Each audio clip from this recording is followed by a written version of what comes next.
Abstained. did not vote, abstained on that. Lead commissioner reports. So we usually at this point in the meeting just give a quick update of what we've been doing and since the last meeting. So if there's anything you want to share, this is like lightning round updates. I'd like to hear how you're settling in. Excuse me, Chair Hochschild, I'm yes. sorry to be Yes. your gadfly. I feel like that ends up being my role sometimes. But we do have a little bit of confusion from the last item. I think the request of the commissioner was to table only one item and not both, but the way that that came across, it suggested the entire item was being tabled. The motion was for item, They are both being tabled, both of the items relating to Oberon Fuels.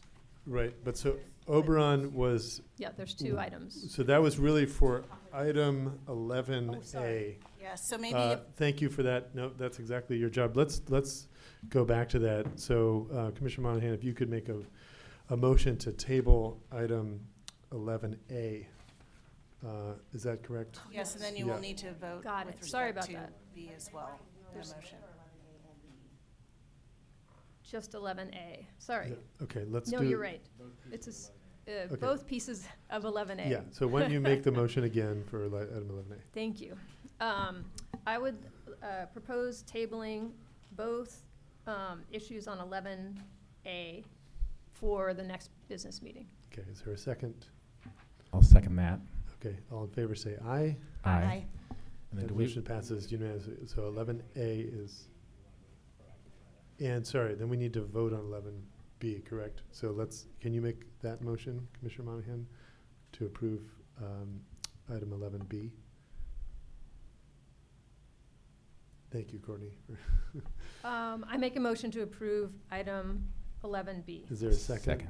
Second by Commissioner Mack. All in favor say aye. Aye. Aye. Aye. Aye, that passes unanimously. Let's move on to, we did minutes, let's move on to lead commissioner updates. Is there anything you'd like to share, Commissioner Monahan? Just, I am learning a lot.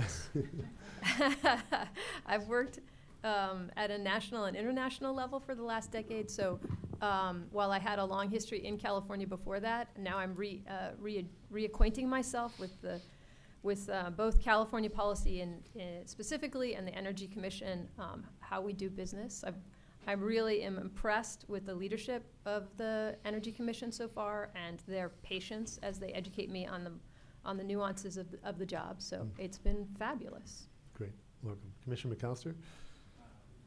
Yeah, just a few things. I mentioned in one of the items today about the Housing Leadership Summit. This was a sort of invite-only CEO level builder conference. Just a few big decision makers in the room, maybe a couple hundred of the sort of essentially the folks who are making the big capital decisions on housing. This is residential housing, and really great conversation. And did a panel about sort of getting people familiar with the new requirements for 2019 that are coming in. And everybody's talking about the solar requirement. But really, I think being able to demystify and put it in context was really helpful for those folks. And I'm hopeful that it's going to open a conversation with the residential mortgage industry and underwriters to help them get comfortable with high-performing buildings as being a lower risk for them in terms of their lending. So hopefully we can build portfolios of advanced buildings that actually get favorable treatment from mortgage lenders. So that's kind of a longer-term goal. And it really, I wanted to just thank staff, a couple of different parts of the staff here. First of all, in EAD, the Energy Analysis Assessment Division, Siva and Alicia and their team just working on joint agency collaboration around all these issues that we're planning. This is SB 100. This is the sort of the forecasting, which is more and more complicated, and lots of other lots of issues coming in there with the IRPs happening and all that. And so I think there's just a lot of reason to exchange, an order of magnitude more information really with the other agencies, and that includes ARB as well as the PUC and the ISO. So I want to just call out that team for all the great work they're doing and building relationships and just really being communicative so that when differences happen, they get resolved quickly and they get elevated to the commissioners. And then the same goes for the commissioner levels. I think we're Commissioner Randolph in particular, but our counterparts over at ARB and ISO as well. So I want to just call out that. That's just fundamental to what we're doing, and we have to lock arms on this stuff if we're going to get there. And then the other staff thank you I want to give is to the efficiency division, in particular Michael Kinney and Heather Bird and their team for doing this roadshow for the last month or so, 3 weeks to a month, about a month, on getting stakeholder input on the California Energy Efficiency Action Plan. They did 5 workshops around the state. I was at 3 of them. San Francisco at the PUC, we did a collaborative one. We did Redding, Fresno, LA, and San Diego. And it's a big lift to get a bunch of staff out around the state and form an agenda, get people in the room, get a locale and everything. But it is totally worth it. We really get out of the building. We talked about Alana earlier today, and just getting out of the building and shaking the trees for input that we might not otherwise get is really important. It helps us build relationships. And our built environment is the most human thing, really, that we, in my view at least, that we oversee. It's everybody spends all their time in and around buildings. And they have to be good buildings, and we have to figure out how to make them perform better. And we're not going to do that from within this building. We have to get from this building. This is one of 14 million, right? So I feel like it's a job well done, and it's going to provide a good basis for the update of the action plan. So I wanted to just thank staff for that. And I think I'll leave it there. Okay, Vice Chair Scott. Sure. I did want to just say another congratulations to Alana Matthews. I'm so excited for her and her new opportunity. And another warm welcome to Commissioner Monahan. We're so delighted to have you here. Welcome. Just a couple updates. I've had a chance to, I oversee some of the Western coordination work that the Energy Commission for the state. And so I was out in Salt Lake City a few weeks ago with the 11 Western states, 3 Canadian provinces, and Mexico, and talking a little bit about Western work. What was interesting is California is not the only state with a 100% clean energy standard moving on its way there. So that was fantastic to talk to some of our colleagues and friends in other states to hear what they're doing, and also to hear the perspective back from states who are worried about what happens when your neighbors go to 100% clean energy standards. So that's just a very interesting dialogue that I think we will see get going in this forum, many others, and then continue on. Another thing that's interesting within this group is many of the other states are starting to see things that California has seen for a little while. So Arizona Public Service mentioned that they are starting to see theirs is not a duck curve, it's more of a camel curve, because they have two bumps during the day. They're like, oh, we have times when we have excess solar and we're having to figure out what to do. So it's very interesting, right? Because California has been thinking about this for quite some time, and now that other states have additional renewables, we're all starting to see the same things. And of course, folks are welcome to learn from California if they want to, or ignore everything that California has done. It just probably depends on which of the Western states you're talking to there. But we do have good experience that we're always happy to share. And then the other thing that was interesting was a conversation we had around charging infrastructure for electric vehicles. And even states like Montana or Idaho or Utah, where they're not huge fans necessarily of electric vehicles, they talk about the long distances, how cold it gets. They have mountains, people like SUVs, crossover utility vehicles, things like that. And what they say, though, is they're putting charging infrastructure in place at destinations because of all the Californians that are driving there. But it's, again, we're all kind of working together. There's a really great work going on out west called IREV, and so it's a bunch of Western states working together to put do the destinations and corridors. And so it's really great to kind of see the whole West moving in this direction together, at different speeds and for different reasons. But there's still a lot of partnership, collaboration, and work we can do. Our IPER workshops continue apace. Commissioner McAllister and I have been at several. We have many more coming up, so maybe not too many more details there. I had a chance to represent the Energy Commission at San Diego Gas and Electric's annual energy showcase a few weeks ago. That was really exciting. San Diego Gas and Electric takes the time, and it's the Oscars of energy, and they take the time to put that together and really recognize folks who are doing innovative things in this space. And so there was a builder, for example, of affordable senior housing that had done all electric buildings. And it also is walkable to a lot of things that seniors in that community like to go to. So the seniors they're just loving it because they can interact with one another. They can walk or bike to different things that they'd like to see. There's great places for the dogs to go and things like that. But it's an all electric building, and they don't really notice the difference, which I thought was interesting is what they said, but they enjoy living there. They were working with schools. One of the schools had taken a lot of ocean waste, and they're recycling it into things like bean bags and other fun stuff to go within the school. But they're pulling it out of the ocean. They're learning about the ocean. They're learning about the impacts of that on the ocean, and then repurposing it. So there were probably about a dozen or so folks throughout San Diego that were awarded. One of the other things I thought was really interesting about that is many of the projects that got awarded are things that the Energy Commission has helped fund through our research program. And so it really does take a village. Commissioner McAllister says this quite a bit. We have the money, but it's the folks on the ground who are implementing this, coming up with the ideas, and then turning it into reality that really make the difference. So it was great to get to go and be part of that showcase. And then we had an excellent tribal workshop yesterday, which was a follow-on to Tribal Energy Summit hosted in November. And maybe I'll just pause there and let you talk more about it. But it's great to have the tribes come and to continue to work together on all the different things that are important to tribes, important to the Energy Commission, and figure out how can we be great partners and keep working in that space. Yeah, thank you. So, we had I'll go back in time for a minute. April 22nd, 23rd, we had we hosted the Department of Defense. They had an operational sustainment meeting here in this room for 2 days, and there were actually participants from states near California. Particularly of interest to me was getting to know some of our counterparts in Oregon and Washington, and how they organize themselves around energy planning and how they interact with the military and deal with mission compatibility concerns the military may raise when those come up. And so that was quite interesting. And it was, there were a number of agencies participating in that. From Natural Resources Agency was part of that, Office of Planning of Research was part of that. And so there were a number of agencies involved.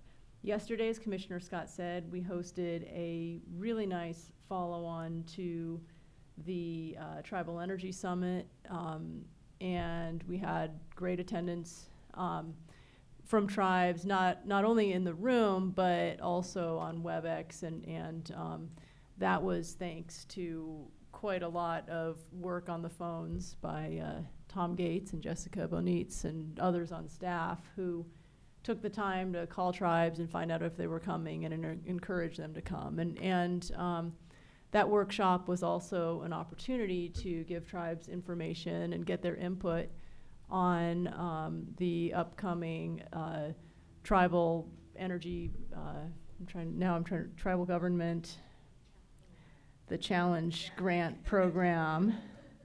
So I am, Andrew, can you help me? Anyway. Was the Local Government Challenge Program and the Tribal Government Challenge Program, correct? Which is allowing us to repurpose some amount of repayments from American Recovery and Investment Act funding, ARA funding, to help support tribal governments in doing energy-related planning efforts that will help them, and policy development efforts that will help them support also the state renewable energy and climate goals. So that's an exciting partnership. We're also, we also solicited input on how to best frame up a gap analysis that will help us better understand opportunities and challenges for tribes outside of the ones who get grants, because there's a tremendous amount of grassroots leadership and need out there, and in rural parts of the state in particular, tribes sometimes provide the bulk of services, the bulk of jobs. They're major players in their local communities, and we need to help foster and support the leadership that we're already seeing from many of these tribes. So I'm very excited about this, and was really happy to have this forum here.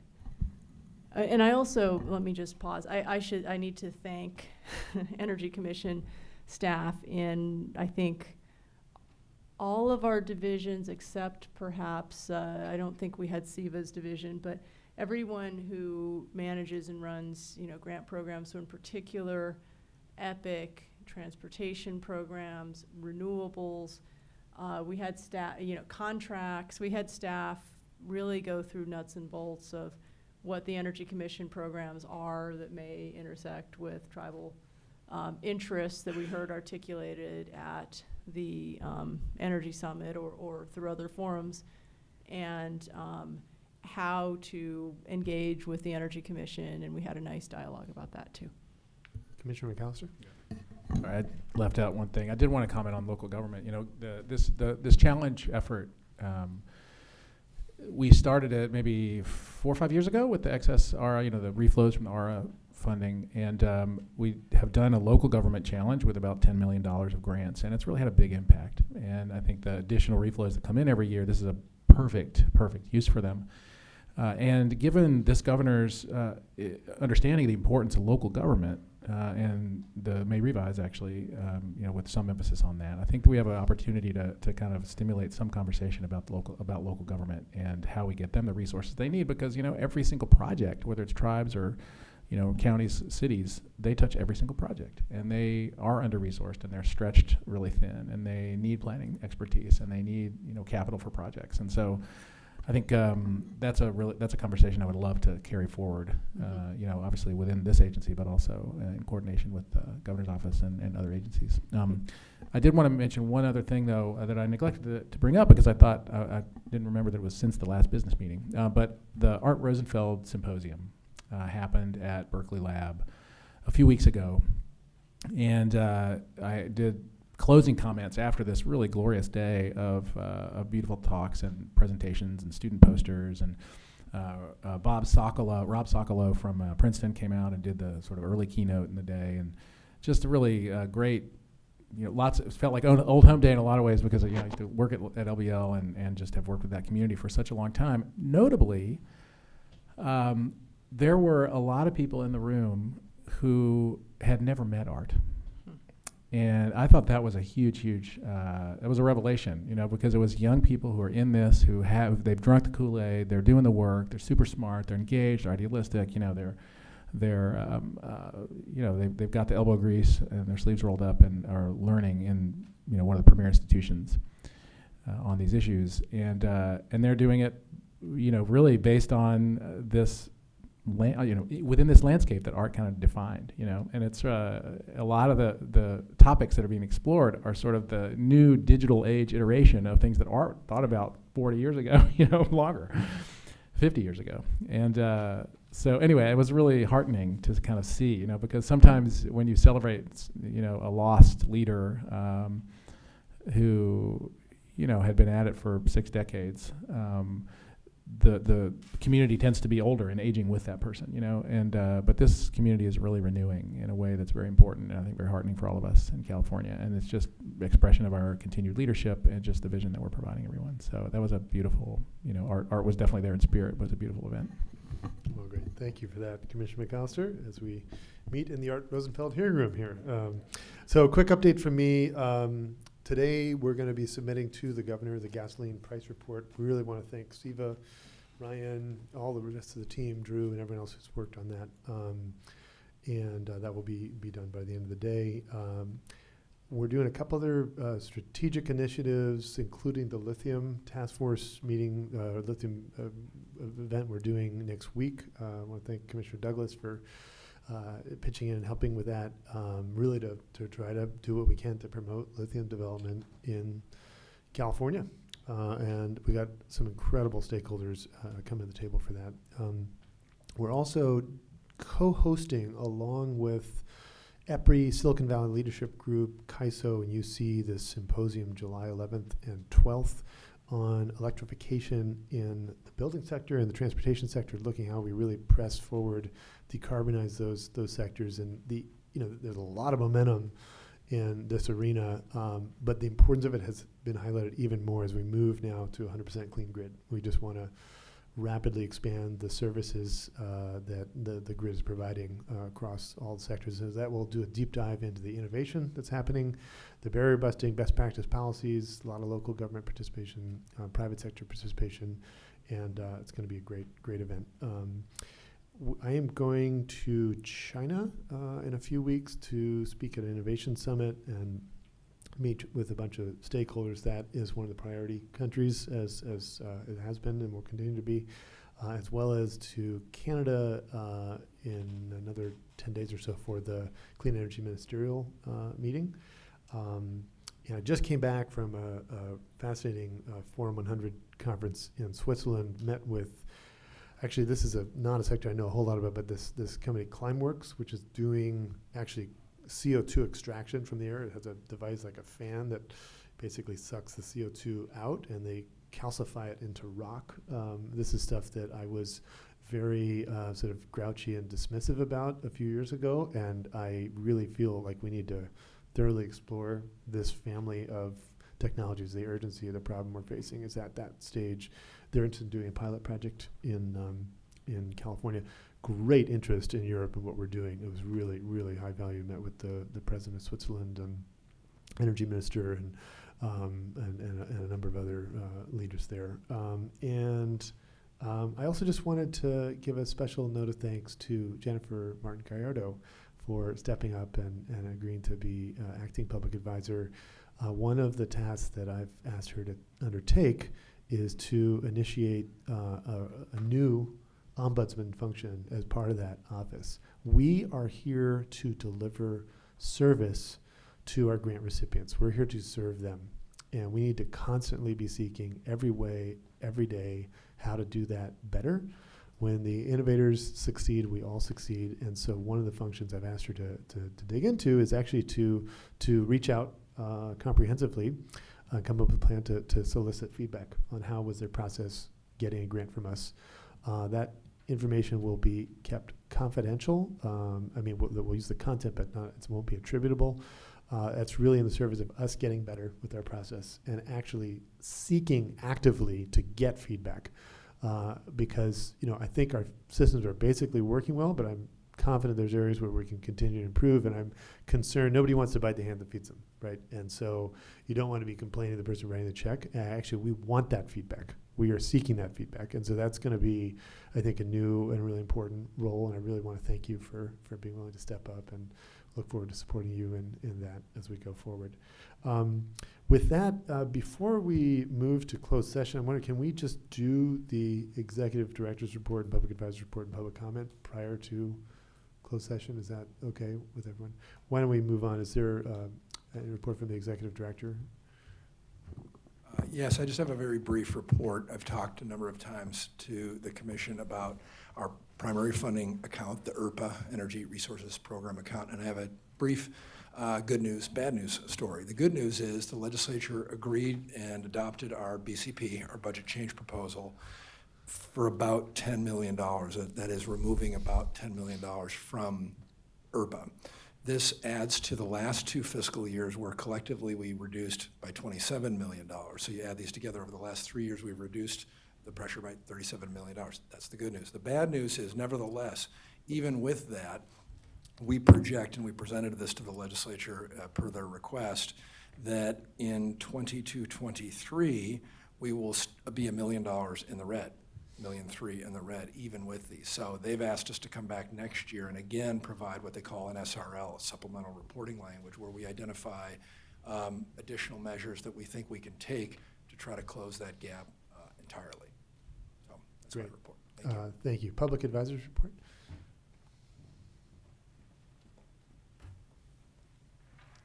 Thank you. I have no formal report today, but I just wanted to thank you for this opportunity. It's an honor to serve the public, the Energy Commission, and I look forward to helping on all the existing initiatives, the future initiatives, and really digging in and serving the people of California. And however I can help, I'm also new and learning, and welcome any feedback that anyone has. Great. Great, thank you. I do have one request. I neglected to give Alana the Chinese, Vietnamese, and Spanish versions of her resolution. If you could take responsibility there on the desk. So she has the English version, so. I will do we want so. her new office plastered with all of these resolutions. Thank you. And any public comment from anyone in the room? Not yet, because that'll be our last item. Then we'll go. Any public comment from anyone in the room or on the phone? So I have various public comments from Mr. Steve Euler, but I was going to say that if there's anybody in the room who would, who has any comments, or on the phone. Oh, is that someone behind, or did you want to make a comment? Yeah, go ahead. Awesome. Can you introduce yourself? Yes, my name is Mad Stano, and I'm here with the Greenlining Institute. Thank you to the commissioners for the opportunity to speak. And I'm here on behalf of Greenlining to offer our profound thanks and gratitude and well wishes to Alana Matthews. We at Greenlining want to recognize and appreciate Alana's service to all Californians, her unyielding commitment to community engagement, especially of low income and communities of color. We have witnessed the incredible results of her efforts to ensure all Californians benefit from our decarbonization goals and transition to cleaner energy. So thanks to her for her work, partnerships with community-based organizations, and the SB 350 barrier study, which we all can't stop citing, even if we tried.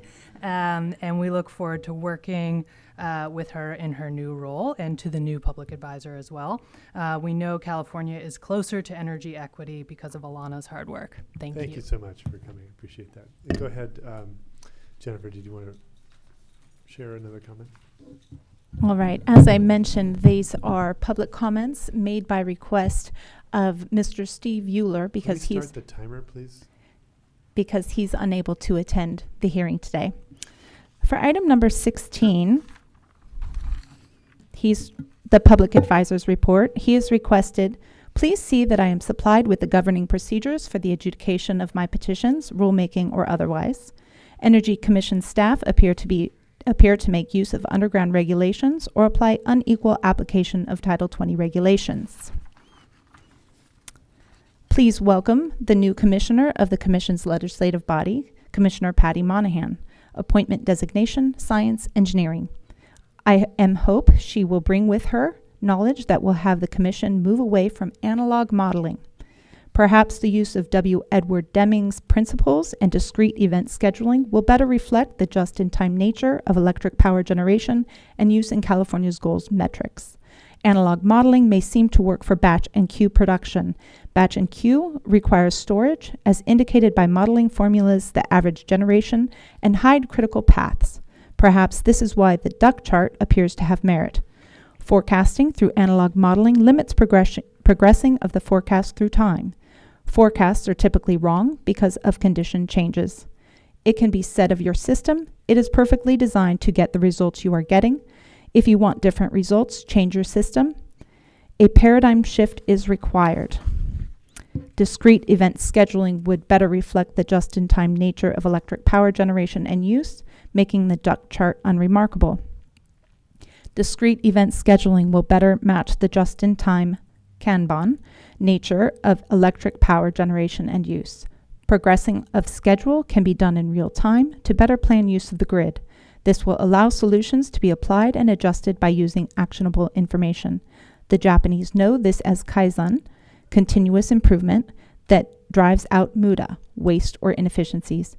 Discrete event resource planning can support multiple what-ifs. Ask Toyota Corporation to present on Deming, Muda, Kanban, and Kaizen.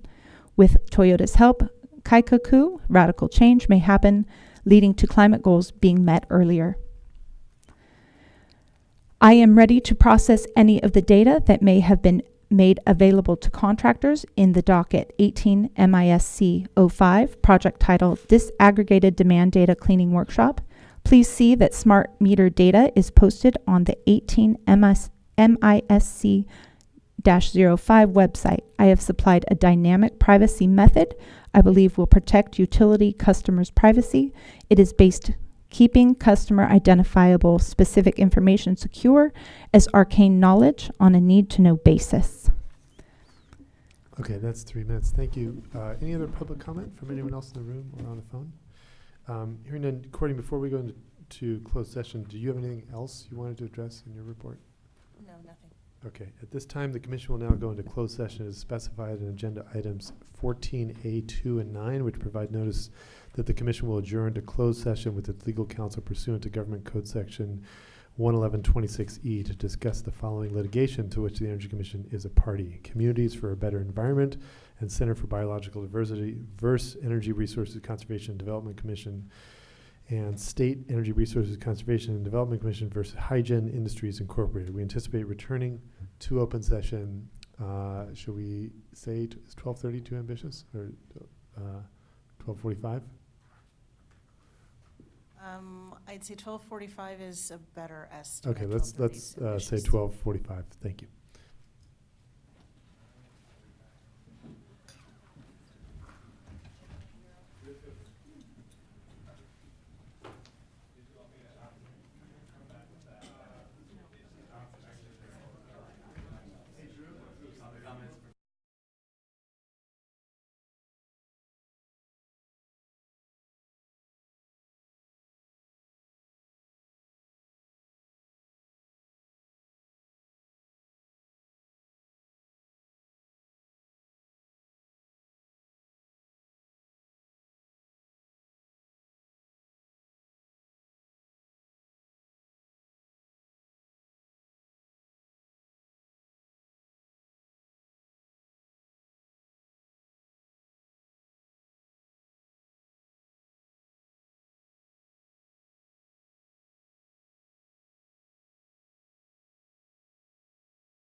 12:45. It's 12:52. We're back on the record, and I'm here with Commissioners McAllister and Monahan. And at this point, the business meeting is adjourned.